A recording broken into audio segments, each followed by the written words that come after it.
The survey suggested that there are lots and lots of people, you're probably all or some of those people, who think that they are in roles which have that cross-system working approach. At Mayday, we've just got a couple of those roles. We're actually advertising for two at the moment in Haringey in the City of London. But there are lots of people in this role. It feels like it's potentially an emerging field. People are doing really exciting work. It's also quite lonely and challenging work, because you may be the only person you know doing that kind of cross-system role. So this is an opportunity to explore what that's like, how we can bring people together, and whether you want this potentially to become a community of practice or some kind of alliance or network for people who are doing this work, so that we can learn from each other and support each other. So I will hand over to Matthew, who will just say a little bit about this from his perspective as well, and then Jenny. Hi, Alex. Thanks. Yeah, no, fabulous to see so many people here. I'm not going to say much, but I guess this builds on the book itself that came out in 2021, which came out of something that happened previously with Lankelly Chase Foundation. And my minor claim to fame was just asking the Wengers to write the book and sort of finding the finance for that. And that just went down very well. And I can't remember, 1,000 people registered for the launch of that. So it really seemed to resonate for people all around the world. Actually, I think people from 60 or 70 countries were all interested in systems convening. And then, I heard about in kind of Surrey, there was a small systems convening team there, which I think I saw the people that probably with us today. And maybe a year ago, Jenny from Hackney mentioned that they were setting up a small team as well. And me and Joriam, my colleague, who's here today, we ended up organising a little learning workshop between Hackney and Surrey, the different little systems convening teams there who are working with the NHS and so on, and just to learn together and compare their journey and challenges. And I think it was at that meeting where the suggestion for a community of practice emerged. So that's how we got to organising this, and Alex got involved more recently as well. So I think that's the main things. I didn't say I work as a community manager for Q, which is a 5,000 or 6,000 strong community of people involved in health and care improvement around the UK and Ireland. And I'm part of a small team within Q of, we call them community conveners, but they're kind of systems conveners, I think. And hopefully Maria and Joriam are both here. I know Joriam's here. Maria was going to join a little bit late, but I think that's the main things from me. So I'll hand over to Jenny from Hackney. Great. Well, this is very exciting seeing you all here today. So I'm Jenny Zenow. I lead a team within the policy and strategy service at Hackney Council, working across the system to tackle poverty and inequalities. I'm joined by quite a number of my colleagues on the call today, who really led me to the system convening idea. So when I came across the book launch that Matthew hosted and the term system convening, I was really kind of grappling with in Hackney this skill that system convening really resonated with, that many of those in my team who'd been working with community partners, including our food partners through the pandemic, in communities, was the skill of the kind of relational way of working and the kind of system leadership skill that our partners really valued in the work. And so we were really, I guess, committed to doing more of that. And so I was able to make the case for creating two roles called system conveners. And I have Charlie and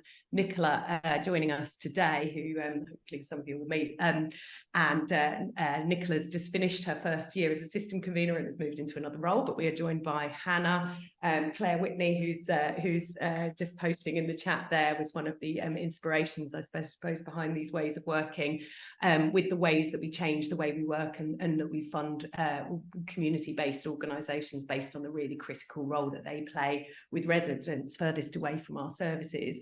But I suppose once our system conveners were out there in the system, I suppose I realised what a lonely and daunting task this can really feel like, you know, the expansiveness. The system is complex, the system is wide, and we're up against so many resistances.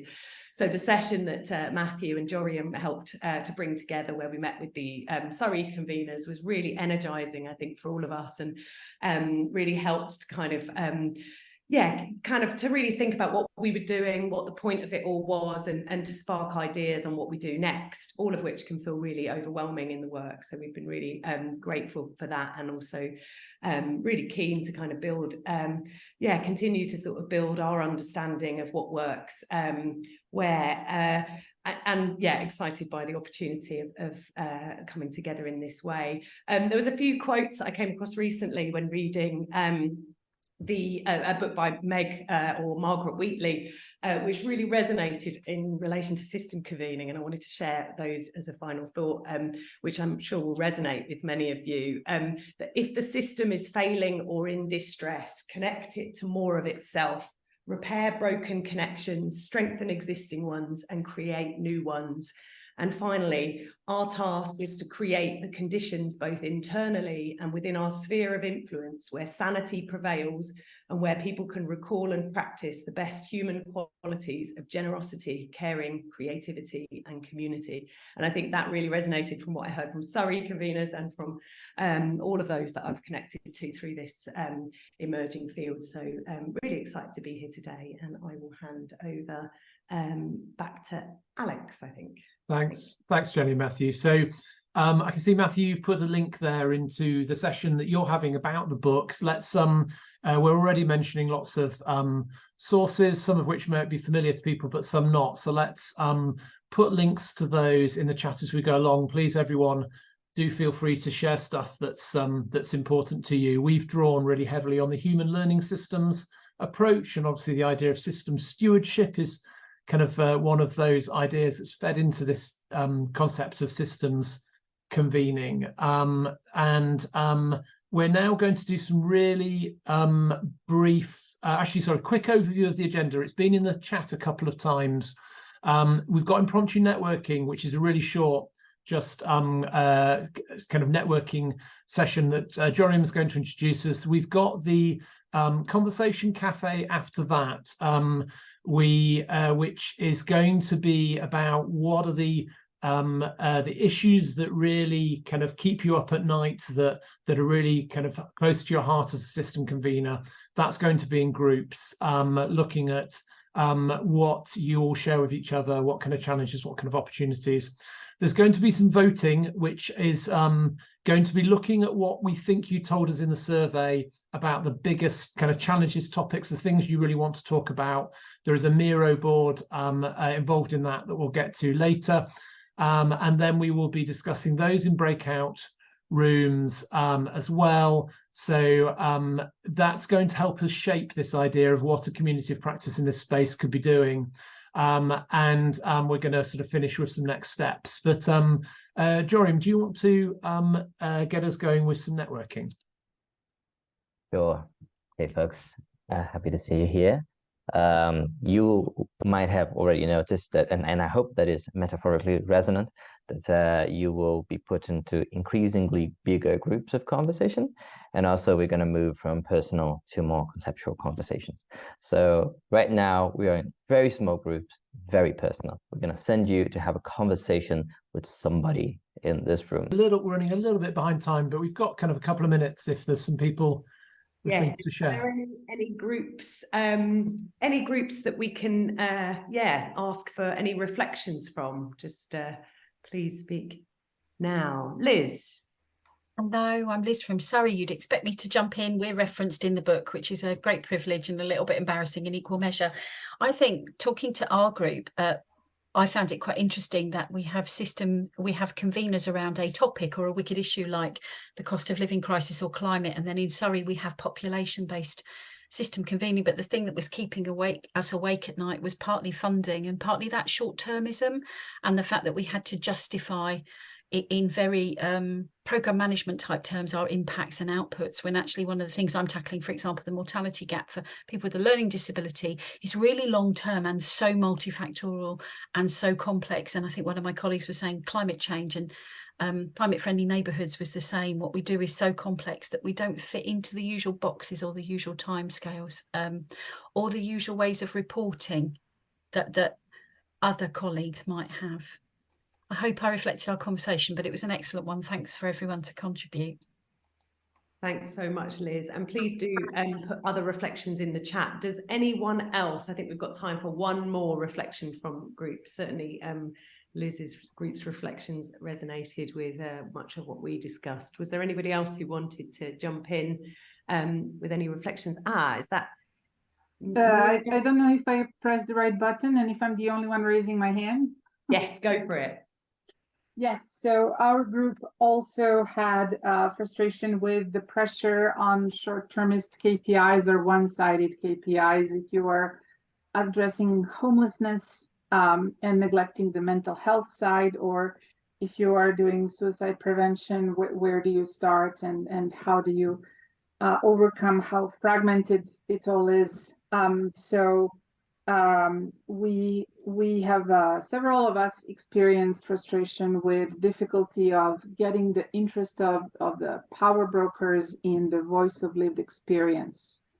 And voice of lived experience would actually lead to more meaningful KPIs and more long-termist approach. But currently the things are set up in ways that are not taking into account the full complexity of the system and what it takes to get sustainable progress. Thank you. I hope I did it justice. That's really lots of support for that in the chat there. Thank you so much. So I think we'll move us on to the next session. So if anybody is able to put their hand up, please do. If you want to put some feedback in the chat as well, please do. I can see more people sharing contacts and things, which is fantastic. Stuart, what did your group talk about?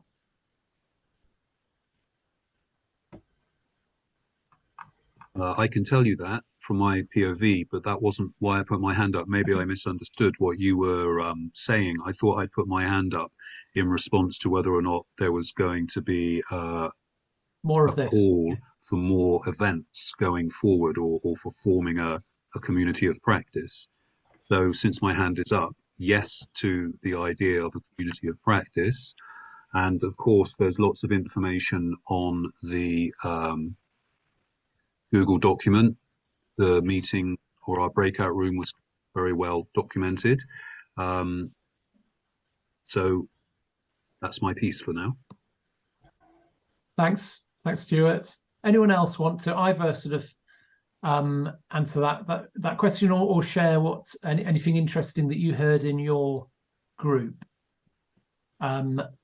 If people are struggling to put hands up, feel free to put just to come off mute and say hello. Kirsten, can you come off mute? Great, brilliant. Sorry, yeah, I was just putting my hand up to say that I would be interested in being part of a community of practice. So apologies if that's no, that's great. Confused. Was there anything interesting that came up in your discussion group, Kirsten? So I was part of, I think it was group 5. So we were looking at culture. And we had some interesting sort of people just sort of sharing their observations and their reflections.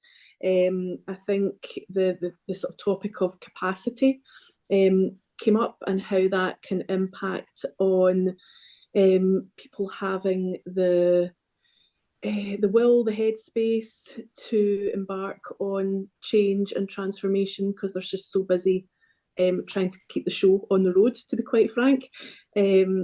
So we were talking about that, and I think there was some other wider observations around just systems being broken and causing barriers to cultural change as well. So it sounds very negative, but I think we were more just being realistic, I suppose, without trying to be negative. So yeah, that's probably the nub of it, but happy for anyone else from my group to come in and chip in. Thanks, Kirsten. And I can see that people have been adding notes to the Google Doc. which is fantastic. So there's actually quite a lot on there already, which we will process and try and summarize and share back with you. So everybody on the call, feel free to drop into that Google Doc and add your own thoughts under each of those topics. There's clearly lots of people saying yes to a community of practice. There's also some suggestions about the ones that we need to link to. So there are the Human Learning Systems group. A number of us are quite heavily involved in human learning systems. There's really clear crossover and synergy there. And there was also another one called Building a Better We, I think, which I had not come across. So I'd be really grateful for any links to Well, that. I just correct that. That network is called A Better Way. A Better Way. Ah, yes. So we are. Yeah, we are linked with the Better Way network, who are fantastic. Their annual conference is coming up imminently in early November. Fantastic. Yeah, and they're really great. Can I just make a request here that you mentioned you were going to process and then send out the notes from the Google? Can I request that by all means process, but also just make available the raw content as well? Sure. Thank you very much. Absolutely. So we've got a couple of hands up. Wendy, did you want to come in? Yeah, it was just to really give some thoughts on what we were discussing in our group. I'm here today as a parent with lived experience. I come from a lived experience perspective today. And we were talking about kind of that balance of, being here in a professional role, working within the system and using the system, and how sometimes you're here in a professional capacity, but you've got lived experience. And just, I'd be really interested to know where this community goes with making sure, because a lot of the conversations have felt like they've been from a professional perspective, where this goes in terms of using the system and how you bring those things together. Because I think it's amazing that people are here and wanting to be part of the change, but where does the two connect and where do they come together? So it's more of a experience that I've had in conversation, but I think it's such an important part of how this works moves forward. Does that make sense? Yeah, it does. And it was definitely there was a distinction in the survey respondents around not all system convening work, I think, has that attempts to bring people who use or are impacted by services together with people who work in and lead in services. Some of it does. Certainly that's a big focus for our work. Some systems convening work is very focused on just the people that work in systems. And I don't think those are just different ways, different approaches. And obviously we were hearing from people from very different kinds of sectors. But that idea of how should systems convening be bringing people from across all of those boundaries felt like it's a really key question for any work in this space going forward, and probably a really good link for us around those networks that have that as some of their primary focus. So Better Way, I think, is in that space that was mentioned, but groups like Think Local Act Personal and a number of others are really in that space as well. So people have been asking, can we share the chat and links, which I think we can, sort of things that have people are aware we've been recording the session, so we'll be trying to sort of share as much as possible of what people what people have been kind of sharing, because there's a lot of rich stuff in the chat and in as well as in the other documents. So if you can't access Google Docs and things like that, we will make sure everything goes out via conventional email after this. We are pretty much out of time for the sort of formal part of the session, and people will need to go. I know you'll have other things scheduled. We're all rushing from meeting to meeting. Looks like there is thanks very much for all the feedback. People seem to have got something useful out of this session. Really appreciate everybody's participation, and feels like there are lots of people saying let's do more in this space and continue to explore that. So yeah, thank you very much. I'm going to hand over now to Matthew and Jenny for those of you that wish to stay on for a bit to continue the conversation. And we'll speak to you all soon. Thanks, Alex. That was great. Jenny, I can't see. I'm seeing if I can see Jenny somewhere. Yeah, I'm Oh, here. she's And there. if it's, you know, it's already been an hour and a half. So if anyone who wants to stay on wants to take a few minutes comfort break as well and then come back, Matthew and I will be here for another half an hour for anyone who does want to sort of stay on and finish conversations or or reflect on how today's been. It's, I mean, we had been quite fast paced, isn't it? we had been thinking, hadn't we, of like doing more impromptu networking or doing 9 Whys, but it feels to me like it's a good idea just to talk about what the group could do next, and because at the breakout we were in, just about got to the point of things we might want to do before the group kind of closed. We kind of got around everyone, but we haven't quite got to next step. So that feels like maybe a more pressing thing to do than, you know, doing 9 Whys or something like that, which is a great exercise. But we've had quite a lot of going into breakout rooms and having quite short discussions. So maybe we stay here and is Mary Kate still on the line? I'm going to pop. Yeah, I can see Mary Kate. Yeah, Mary Kate. I'm going to put that quote in the chat for you. That would be lovely, Jenny, because it made my soul feel repaired. Which particular one was it? You talked about when the system is broken, what we need to do is connect when the because I've come for a bit of hope today and I feel a bit more hopeful, so I want to appreciate everybody in the group. That book and this event and connecting in with this idea of system convening, certainly it's one of the things that's helped me to feel a bit more hopeful. It's funnily enough, there's her co-author Myron Rogers is we have a series including the authors of the book Systems Convening, but earlier in the series Meg Wheatley's co-author on A Simpler Way is talking about communities of practice, and Myron Rogers is very good. So do everyone's welcome to come along to the Myron's thing about communities of practice and the thing about systems convening, which I think is in February. But I don't know what had his hand up, didn't he? And we've just also been joined by Louise Patmore, who helped us shape the event today as well. So I didn't know if did you want to come in, Charlie? I just wanted to quickly come in to Mary Kate. Did you say that you were based in Haringey?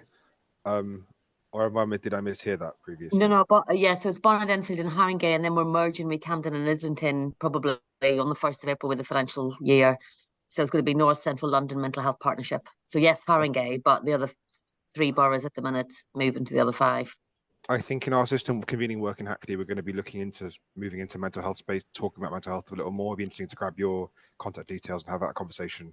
We'd love to. I've emailed Alex in the background because I heard him say a Haringey job, but I was like, oh, can I help? And actually I saw one of our board members on, which made me really excited.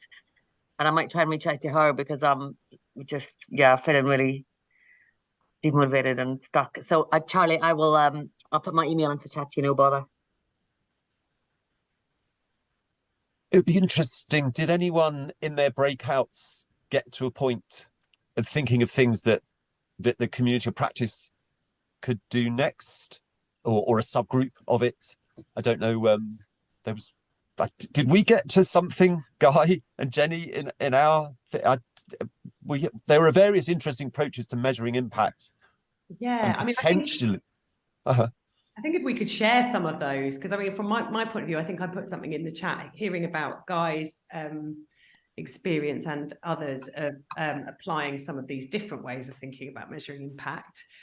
We would love to try some of those locally and then reflect on how those are working, you know, with very live stuff in Hackney. If we had an opportunity to then bring some of that back to a group and say, hey, this bit of it worked, this didn't work, you know, to share some of the kind of journey, that's something I'd be really interested in. But sorry, I've seen some hands up as well. I can't see who was in line first. Was it Louise? Yeah, thanks.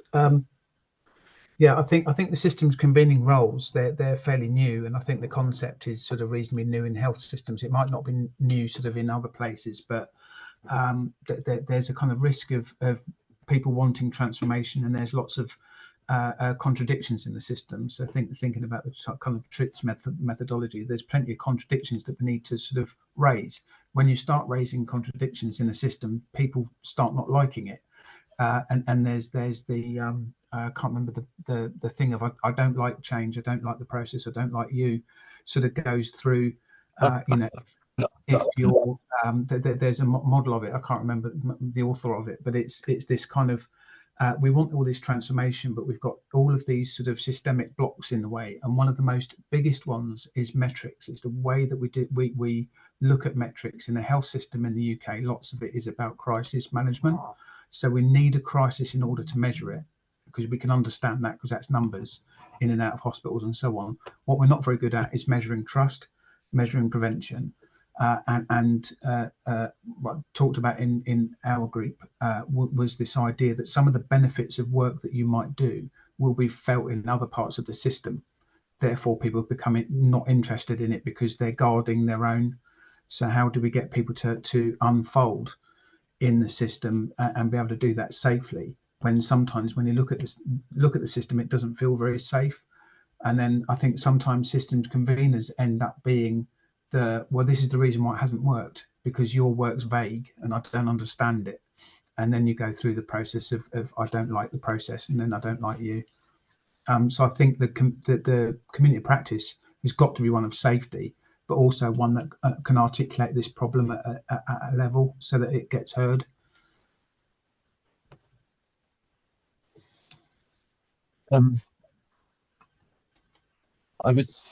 Stuart, is that? I think Stuart's got his hand up. Yes, that's right. Yeah. Well spotted. So I agree with what Louise has just articulated, and I just put something in the chat, which is just the first thing I could find about resistance to change. And it's not specific to systems, but resistance and change go together wherever change is trying to happen. So my view here is that in terms of what this grouping may evolve into becoming, in the first place, of course, it has to be perhaps not a safe space, but I don't know how familiar people here are with Beth Strano's piece on brave space. Is that something people are familiar with? A little bit. So maybe, okay, so maybe one of the, okay, I can't actually get to my my computer through the way this version of Zoom is configured, so I can't share with you the piece by Beth Strano, but her surname is Strano, and the piece is called Brave Space. So that's the first thing, is that there needs to be a clear, unambiguous understanding of the nature of the relational dynamic, that it's a brave space. And that notion of brave space is very practical, because it's very simple and it's very grounded. It's not prescriptive, but it does generate a sense of possibility. So clearly there's scope for a national or even international network community of practice to develop around the cultivation of systems convening. And I think that's something that will be very welcome and very beneficial in its own right. And in the maturation of that process, there might well be subgroups that form that might have something of, you know, a technical orientation, an ambassadorial orientation, a teaching and learning orientation, a publishing orientation, etc. So I think in the first instance, for my part, the thing I would be interested in is simply for us as a nascent community to have a run at being a nascent community before we look at what we can do beyond the community, because we'll all be bringing in our lived experience, our professional experience, however you want to frame it or name it, into this community anyway. And we're a kind of laboratory. We're the test case, if you like. So it'll be interesting to see what kind of weather we generate, if I may use that metaphor, and how we deal with the weather, if we're going to be the ambassadors and the advocates and the champions of systems convening beyond this community. So those are just some initial reflections. I was going to maybe make a suggestion kind of based on the breakout that Jenny, Guy, Nicola, I think a few people were in, James. Should a few of us that were in that breakout that are interested, should we put our heads together, see if there are some impact or measurement approaches, see which are the ones we'd most like to hear about, and somehow put on some kind of Zooms about the most interesting ones relatively soon, so people can kind of learn about them and potentially, like Jenny was saying, try them. You know, if it's new to them, they maybe it would give them a chance to try them. I don't know whether doing that would be just see which of the, because I know James was saying, you know, what's ripple effect mapping. I'd love to know what the hell it is, because it could be relevant. I just don't know. But there were other ones as well, but we could see which ones seem to be potentially useful and that there's interest around, and try and just organize as a sort of maybe a subgroup of the community of practice, just do something on those approaches and encourage people to take them away and use them. I don't know, does that make sense as a proposal at all? Jenny, any thoughts? Yeah, I haven't had a chance. I know there was a second group looking at measuring impact. I just wonder whether it might be worth us looking at that, because to see whether it resonated, because it'd be interesting, the fact that there were two groups looking at the same thing. Did you have a chance, Matthew, or Guy, to have a look at that? And I'm also conscious that I haven't looked at the reflections from the other groups, and there were some really interesting topics there. So I'd be really interested in hearing about what those, because the thing is, you can divide them all into separate things. They all interlink anyway, don't they? So, you know, in terms of yeah, there's bound to be similar themes that come up across those. But I mean, I really like the idea of us doing something, you know, we can be used. We've got lots of live stuff happening that we could try this out on, and then we'd love to kind of, yeah, we'd love to sort of pick the brains of all this amazing kind of resource of knowledge and experience of applying these ideas in different ways. Sorry, I think I don't know who was first, Guy, and then Charlie, and then Was Louise first or Charlie? No, Guy I was- saying it's not. It's Charlie first. Charlie, then Oh, Guy, and then Louise. Charlie first, then. I was just going to say, Louise and I were in the other group talking about kind of measuring impact and how we tell those stories. I think kind of, Louise, tell me if you got the different impression than I did, but we didn't get to very much that how do we change space just yet. We were thinking very much about that challenge and that kind of how much KPI structures really do prevent us doing that kind of work. And yeah, and particularly the barriers of being accountable for public money and kind of having to, how do we kind of measure that accountability? Louise, do you want to, I mean, it might make sense for Louise to come in here if that's where you were going to say anything further about what we discussed. Yeah, a little bit. I mean, it's being able to articulate what we do in terms of that progress, you know, towards improvement, because a lot of the improvements and process is nebulous. You know, one conversation at a time.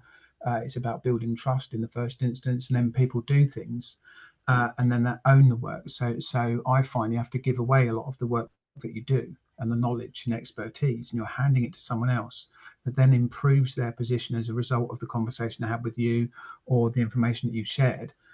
But then how do you articulate it? Because I've tried to do flow of value, and then when I showed a flow of value map, and I had a chat with Matthew about this probably about a year ago about the struggles of having this, and it was far too complicated for anybody to sort of think, it's like, I just don't understand this.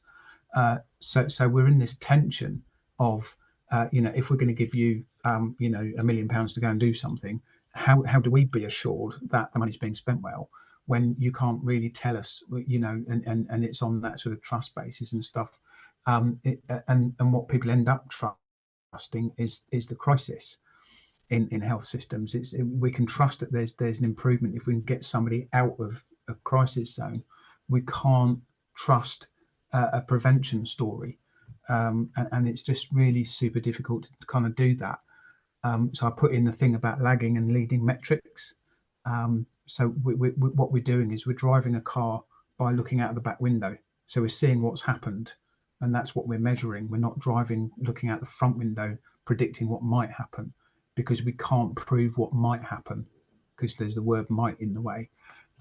So having a model of metrics that a systems convener group can really agree on and really bolt down about what does our work represent, then I think we can try and convince the system that this is a positive impact on your services, even if you can't see it.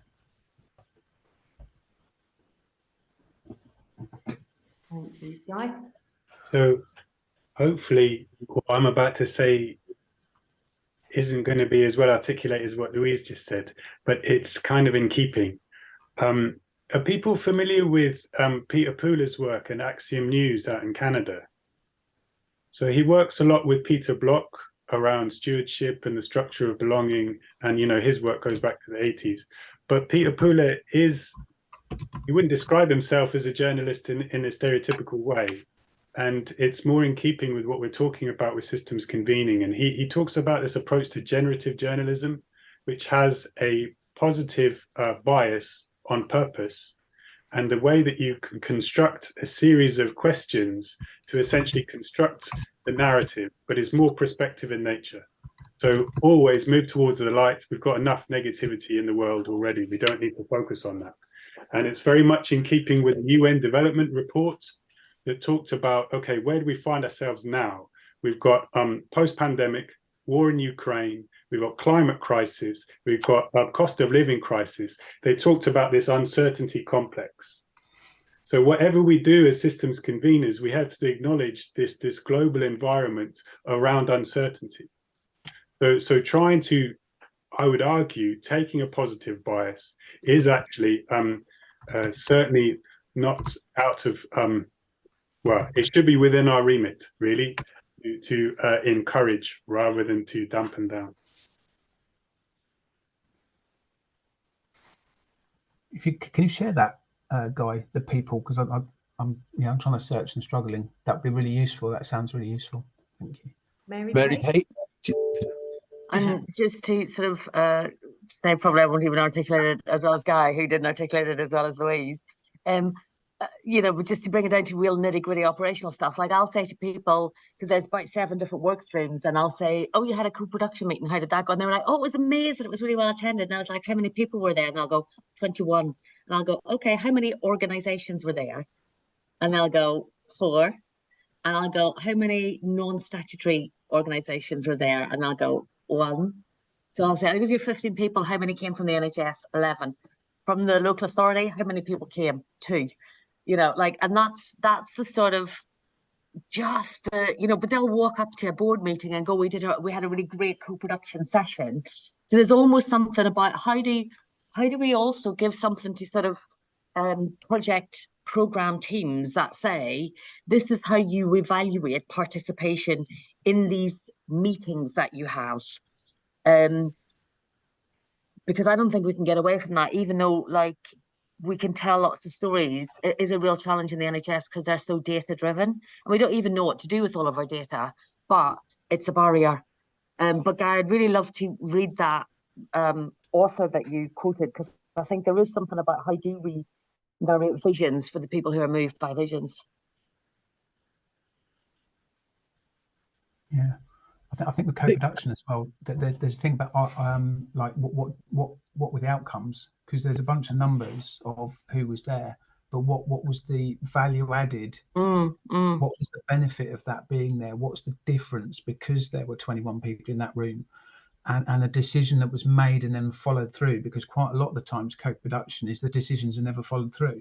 It's like, oh, that was great, you held an event, and then moving on, and we carry on doing things as normal. So how do we measure the impact and the value added of that co-production? Because that's really important. And well, again, I would suggest there was probably none added in those meetings, Louise, because it was all NHS senior managers plus a few local authorities. So I would suggest there's none, but I hear exactly what you're saying. Actually, if they had a proper, we struggle to get them to understand that. I struggle to get them to understand that co-design and co-production, because they're not co-production meetings, they're co-design meetings. But I've given up the fight on that.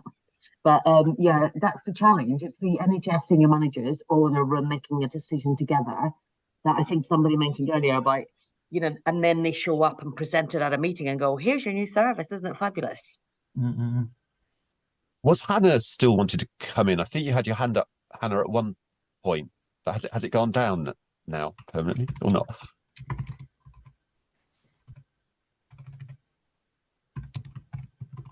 No, I put my thumb up to just all the conversations going on. I was actually wondering, I mean, there's so much coming out of this and so many things that I'd really love to read and just find out more about. Is there a way of collating all the kind of links and everything that people are sharing? Because there's a lot, and there's just wondering if it is being stored somewhere or if it can be. And let's copy this chat. And I guess what's in this chat can be shared with this group that have stayed on. And is there, do we want to, just conscious of the time, we've probably got 9 minutes left. I want to bring you in, Stuart, as well. But just thinking, it sounds like there's a lot more to talk about and a lot of practical things that we could start doing. Kind of, does this group or members of this group want to meet as a subgroup, looking at this, looking at the sort of layers of measuring impact issues that we're kind of uncovering here? Because I'd be very keen for us to. I've got Nicola, Hannah, and Charlie from Hackney are on the call. I'm sure we'd all be eager and could support that in some way. But I don't know whether would you be interested, Stuart, Louise, Mary Kate, Guy, others? Yeah. Extend an invitation and people will respond. Yeah. There's a movie, Field of Dreams. I'll say no. Yes. But on that subject, but what I was going to say is that it seems very apparent to me that there's huge passion and enthusiasm in this space, not just this literal remote space this subgroup is in now, but the earlier call. And clearly the 6 or so breakout rooms in a way already offers us a soft template for what might evolve as subgroups going forward anyway. If that doesn't actually happen, I'm sure there'll be some kind of settling as to how those 6 sub-themes actually take form within a community of practice. So to me, it seems there are 3 key things that are emerging. One of them is the intention and the enthusiasm to form a community of practice. The second is to look at what are other existing networks that resonate with the interest and enthusiasm in this grouping. And thirdly, what to do about that. And then if you like, a fourth thing is to start to consider what are some of the, if you like, in inverted commas, technical framings around this practice. So measurement, analytics, understanding what movement in any one direction within an identified system looks like. What happens a week later, a month later, a calendar quarter later, 6 months later, a year later, who was impacted, who was a mover or who was moved upon, etc. So I think there's lots of scope and potential. In my experience, of course, the underlying consideration, though, is who's going to resource this. That's fairly fundamental. But if that can be addressed, even in the short term, then whatever progress can be made becomes an illustrative example of what progress can be made with X quantity of resource, which then people can imagine from either an arithmetic or an exponential expansion. But it creates something that is palpable and tangible that people can understand and relate to. And I'm curious, Stuart, when you say resource, do you mean the time of those? Do you mean some funding to make this? I'm very traditional in this respect. Yeah. Time and money. Time and money is, and people. Yes, yeah, it is scarce, and I guess because those things don't grow on trees, but they are required to enable any intentional organizing to happen, whatever the scale.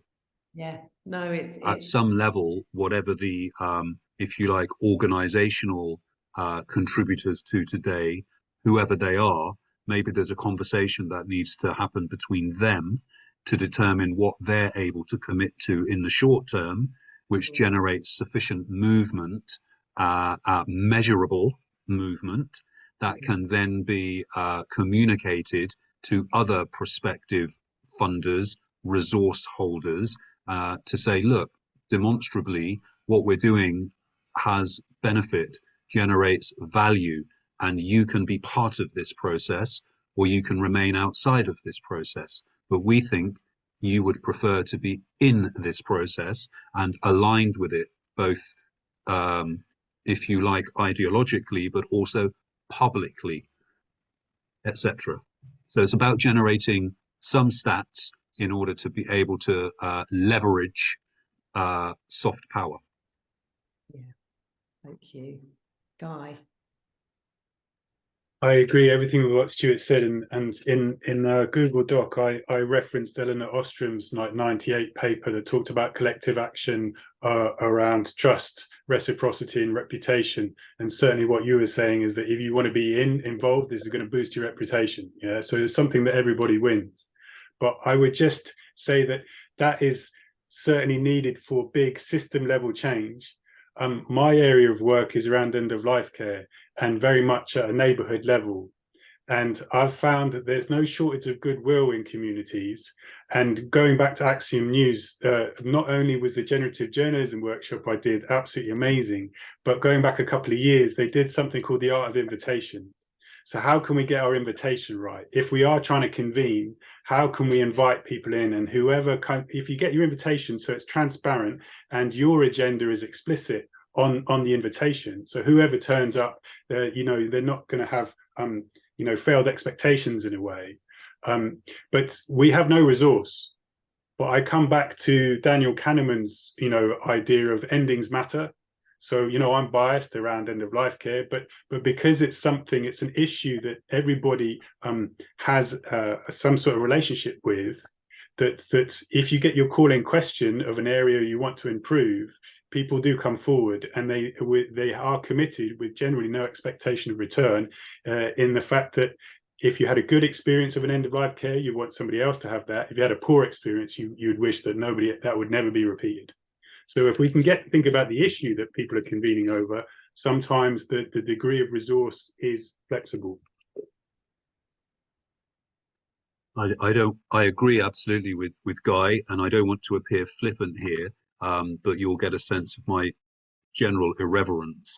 Absolutely, end of life care matters, but equally, we have birth doulas as well as death doulas, and the beginning of things also matters and needs appropriate, considered attending to. And you mentioned the art of invitation, and there's another of the multiple networks. There's another network called the art of hosting. So perhaps there's something to be said in populating some beginning questions, some beginning provocations for inquiry within this community of practice. And this is a little bit referencing Louise's metaphor of looking in the rear view mirror. And there is some value in periodically looking back. But my thinking here is, what if 1 year or 3 years ago, we had been able to do a particular kind of training that enabled us to have a framework and some language around this work we now find ourselves doing, and the work we want to espouse and champion and advocate going forward? What would that look like? And it may well be the case that within this nascent community, all of that knowledge, all of that expertise is available to us. So maybe there's some kind of audit that we can encourage, a gentle, soft audit, to just establish the riches, resources-wise, that we already have. because very often in my experience, we assume we have to go somewhere else to get the thing we already have because somebody's named it, but actually we've got it already, and we forgot that we had it. So I think that kind of an audit might prove to be a very fruitful harvest from which we can determine some forward directions of action. And of course, they can be multiple and simultaneous.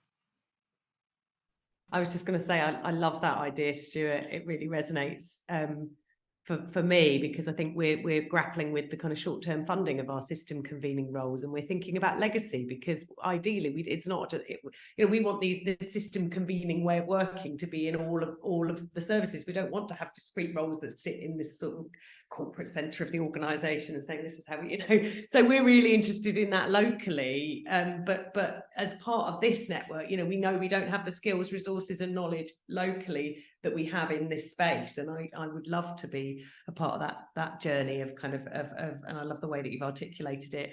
I know we've got to end, haven't we now, Matthew, but I think you've been noting down stuff that have been shared and ideas. Guy, we need you. We've got to end. We need you. It feels like we have been recording this bit as well, so we won't lose any of this. And if you're okay, I think Matthew and I will probably meet up to sort of reflect on this and get some kind of invitation out that tries to offer up opportunities to sort of to send the invitation out in the way that you've suggested, because I think that's probably a great place to end it. Anything from you, Matthew? No, I mean, it's just been great to see lots of people turning up for this.